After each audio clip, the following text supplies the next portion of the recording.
Hey everybody, this is Dale Corpus from eXp Realty. I thought I'd do this video to provide some valuable information to help out my business owner friends and my audience on my social networks. If you're a business owner, stay tuned in because you'll find the information in this video valuable. And if you're not a business owner and you know someone else that is, please feel free to share this video. There have been a lot of businesses that are hurting right now during this pandemic, and not all businesses know what the government stimulus package can do for them. The CARES Act greatly expanded the government's assistance with small businesses, more so than what they already had in play at the time. And there are two programs right now that could help you during this crisis. So the first program is the EIDL, which stands for the Economic Injury Disaster Loan. And the second program is the PPP, which stands for the Paycheck Protection Program. And so with me on this video conference is Chris Piro, who is a business partner of mine for many years. He's with Searchlight Lending. He's my go-to SBA lending expert. He's helped many folks that I know apply already for the PPP program. He's even helped myself. And so I thought he'd be a great resource to bring on so we could do an overview of these programs. We can ask him questions.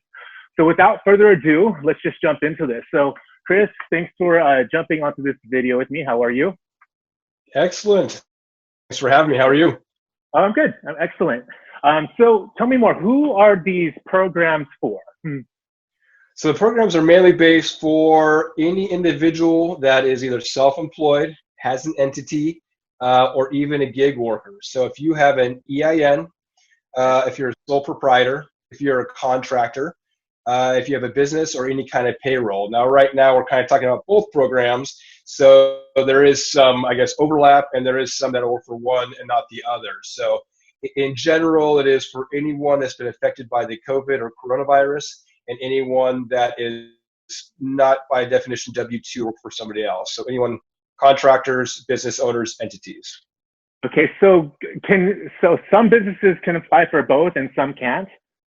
Correct, yes. So if you are a business that's an LLC, for example, and you have employees, you can qualify for, or you can submit for the EIDL. They're called the EIDL now.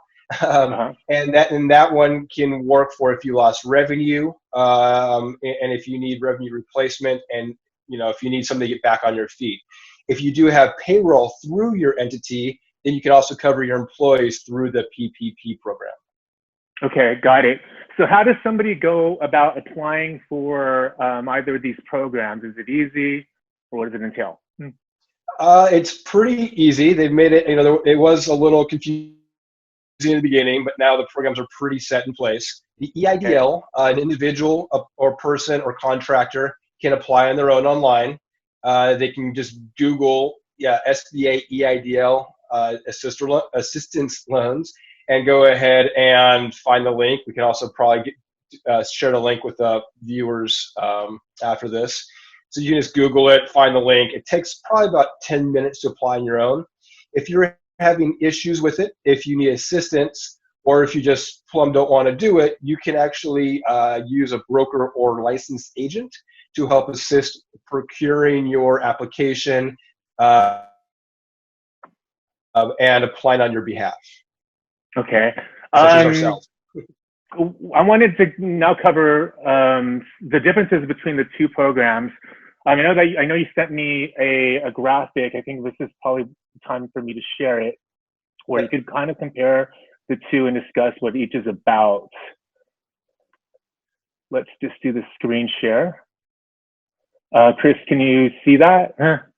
I see my beautiful face, yes. All right, so why don't you go ahead and talk about the differences between these two programs? I know that, thanks for putting this chart together. Yeah, so the main thing, let's start with the PPP because that's the one that just came out, I guess, or is accessible as of more recently. So the PPP is to cover payroll. So this is if you have historic payroll, if you have W-2 employees. Right now, the biggest question on this one, and then we'll hop back into who can qualify, the biggest question is, I've heard that I can qualify as an individual or a contractor for this program. They are going to roll that out. So this is for the realtors out there, the 1099, the contractors, etc. I'm sure some realtors on this call. So this is the one that is not accessible yet if you have just a social security number and not an EIN, an employee identification number. So the portal, as far as they say, is supposed to be available as of Friday for contractors. So if you go in right now, if you don't have an EIN, you can't pass a certain point. So hopping back to the PPP, if you have an EIN, if you're an employer with payroll, so you do need payroll report, W-3s, W-2s, and 914s, you can qualify for this program. The big exciting thing about the PPP, and it's actually, everyone's saying it's a better loan, is if you keep your payroll the same from the time you get the money for 8 weeks, which right now the time frame is to June 30th, 2020, is 100% forgiven. So if you keep your employee headcount the same and your payroll dollars the same, you will get, let's say, for example, you get $100,000 for cover payroll. It'll be 100% forgiven. You do not have to pay it back. Okay, got you. Are these loans forgivable? Mm-hmm. So yeah, the PPP is 100% forgivable if you keep your payroll headcount and dollars the same. If you do not, say it's a sliding scale. So for example, if you keep half your employees on it, half the payroll, they'll cover, so use $100,000 again, they'll forgive 50,000. The other 50,000 will have to be repaid. The terms on that is you'll have 2 years to repay it, which sounds pretty short, but the interest rate's only 1%. So it's still pretty much free money. So the whole point of the PPP is to keep people employed and to keep people on payroll so they get benefits. That's a good point that's brought up. It also includes benefits, and it can also include utilities and rent for the entity as well. Okay. For the PPP, is there a max loan size that can be applied for? How does that work? The max loan size is 10 million, and it's based on a pretty easy equation. It's 2.5 times the average monthly payroll, the average last 12 months, times 2.5. Okay, got it. So someone needs to actually have a professional the payroll company doing their payroll, and they go by that? You don't need a professional to be doing it. It's you can have them export your reports, but you can use a QuickBooks report, whatever you use for payroll should kick out a monthly or year-end payroll statement, because you do have to file certain taxes. So that should be either, if you have a third-party person doing it or an individual company or yourselves, that will need to be furnished. And they will do an audit at the end to make sure these people are actually employed and being paid. It's not free money unless you got to prove you're paying people. Got it. And for the EIDL, same question on the loan size. What's the maximum loan size for that? It's $2 million. And the way they calculate the loan size for that is a little bit different versus PPP? Correct. So the way they look at this one is they look at your, and this is a little confusing for some clients I've been working with. So they're going to look at trailing 12 months income from January 19 to January 2020. They're saying the COVID date is January 30th, 2020. So it's a trailing 12 months. You take that number minus the cost of goods sold, not expenses, cost of goods sold. And then you take gross income minus cost of goods sold, and you take that and you can get that in hand as a loan. So, and divided by 2. I forgot one point. Divided by 2. So okay. Sorry. It's gross income minus cost of goods sold divided by 2. So, for example, you did $1 million in revenue. Cost of goods sold is $200K. That's $800,000. You could qualify for up to a $400,000 loan. Okay. I know that it says here on your chart, so the EIDL does have like a emergency fund grant that's for 10K that's available up front, correct? Can you explain that? Yeah, so when it first came out, which is a whole 5 days ago, they said $10,000, 3 days in your account. Of course, it sounds too good to be true. It seems like it is. It sounds like it's going to be closer to 2 to 3 weeks. That being said, now they changed it 10,000. Now it's up to 10,000. So I have some clients that already got approved and they got $3,500. So I don't know the exact calculation on that. The nice thing about that number is that part does not have to be paid at all. So I don't like to use the term free money, but there's no payments on that initial emergency amount. Okay, so of the two programs, PPP and EIDL, the only one that needs to be applied through directly with a lender versus doing it online, it's the PPP, correct? Correct. Yeah, the PPP you cannot do on your own. You either need to go to you're probably going to ask this question, I beat you to it, financial institution, bank that you bank with, or an SBA conduit or correspondent.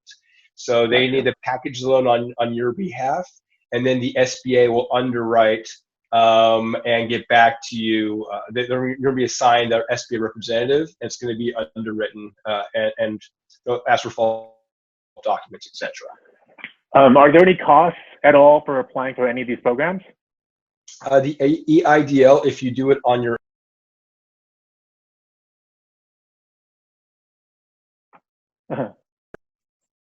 Sorry about that. So yeah, on That's that, there's no cost. For the EIDL, was it for the EIDL? Sound cut off. Yeah, for the EIDL, there's no cost. If you work with an agent, they may charge a small fee to help you package your information, submit on your behalf, and go to the portal and all that. So, and on the PPP, it's good for everyone to know.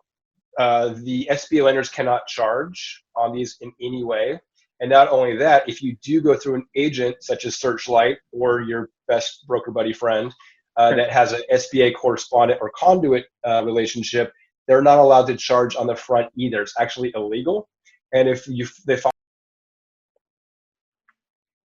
Can you say that again? Your sound cut off. You need to make sure you're not getting charged on these PPP programs. It's illegal to do so.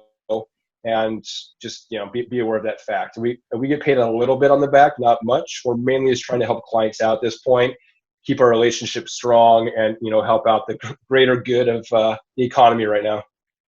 Okay, so are there any difference in rates then? If somebody applied for PPP at one bank versus another, or sorry to cut in, but no, it's the same.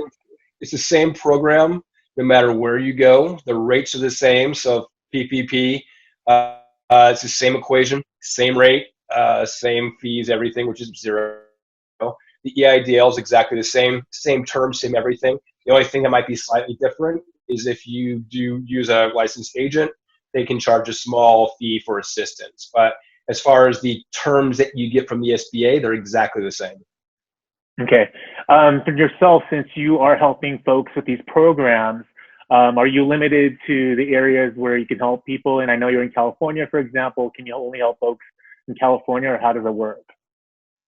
Yep. So we are a Department of Real Estate license and a broker, and SBA allows us to originate and assist in all 50 states. So we can do anywhere across the U.S. I'm doing stuff, Florida, Oregon, Washington, you name it, Texas. So any state we can help in, and we're happy to assist.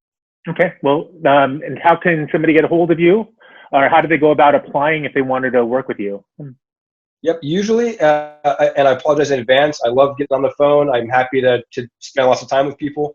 Right now, due to the extreme volume we're getting, which is good for us and it's good for helping people out, we're only accepting applications via email. And we can answer if you have questions. We'll of course answer them via email. Everyone's kind of has the same questions going on, but my direct email is chris@searchlightlending.com, and we have forms, the outlines, checklists, and all the documents you're going to need to proceed. Just a good point on that is on the PPP, we're not even accepting, or most lenders are not accepting applications unless you have a full package. Even if you're missing one item, you're going to be, you can't even submit your loan. It's only about 6 items, but it's in our checklist, but make sure, you can't start the process and not finish it. So we need everything in hand at that point. Okay, got it. So first step is just emailing you, and then you'd send off a checklist and go from there. Does that sound right? Correct. Yep. Yeah, we have a link that you can upload. You can input your information. It's a 4-page application online, and then at the end of that application, there's an upload link, a secure upload link. You upload your docs. You get an application number within a couple hours, and then we just started. The clients that started on Monday are just starting to get SBA assignments as of today. So it is happening. It is moving forward. I think it's all, of course, like anything in life, slower than people want, but I believe there's been some like 600,000 applications in 5 days. So you can imagine the backlog and the kind of, I hate your mess, but everyone's trying to do the best they can to get these pushed through. All right, sounds good. Well, thank you for all the information. Again, if any of you are looking for assistance on any of these programs, if your bank is not even doing PPP anymore, I know that some banks aren't, please feel free to reach out to Chris. Again, Chris, thanks for having us, having you on for joining the show. And again, I'll reach out for any other questions that I might have for you, okay? Beautiful. I appreciate it, Dale. And everyone out there listening, stay safe, stay healthy, wash your hands, and look forward to being back to normal soon. So, and seeing people in person. All right, thanks, Chris. All right, Dale. Take care.